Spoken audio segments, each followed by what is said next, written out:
Hello, I am here at the Cray booth at ISC 11 conference with James Maltby of Cray, and we know that Cray will install in the next days a new XMT supercomputing system at CSCS, and I want to have some more information about this new system that will be installed. First of all, would you like to introduce you very shortly? Yes, my name is James Maltby. I'm the lead application developer for the Cray XMT. It's a very interesting new system that has just been released by Cray, and it has a completely new architecture, completely different than the x86 and the standard computers that you'll be used to. It is massively multi-threaded and is the largest shared memory computing system available. But why do we need this kind of computers? Are they better from some kind of applications? Respect, for example, of the Monte Rosa we already have. What are the possible applications of this new architecture? The XMT is particularly good at large data applications where you have a large pool of data that might be accessed in a random pattern, like graph applications, which are very common in science and business.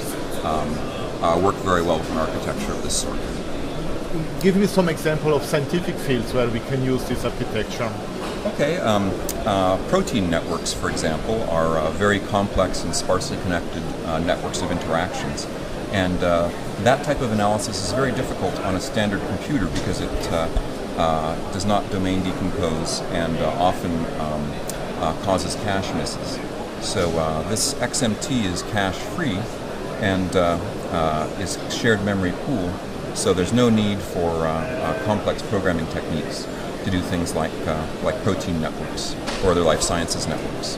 Do we have also examples for industry for what we can use this system? Yes, there are quite a few good examples from industry. We've used it to analyze power line networks, data from Facebook, Twitter, banking records, things like that. Any example where you have a large amount of randomly graph-connected data, the XMT will be by far the most efficient system. Okay, you just did give a course at CSCS last week, an introduction course in the programming on this new machine. Is a big difference as programming another parallel computer or just going from one core to this system? What does it mean for the programmer? Well, one of the nicest features of the XMT is the very simple programming model. There is a single system image of the computer, and you do not have to worry about multiple processors or anything. Just a large number of threads and a very large flat shared memory pool. So you can access in a scalable fashion any portion of this large shared memory pool with equal ease and with equal speed. So there's no need to break up your data or break up your algorithm to deal with the concept of multiple processors. There's simply large number of parallel threads, tens of thousands to hundreds of thousands of parallel threads, and shared memory pool up to 128 terabytes. Okay. Maximum. Oh, maximum. But this is not the size we will have at CSCS. No, that is the biggest at the beginning. Certainly.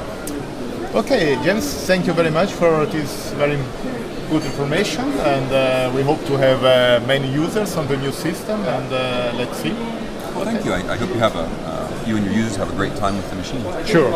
Okay, thank you very much. Well, thank you.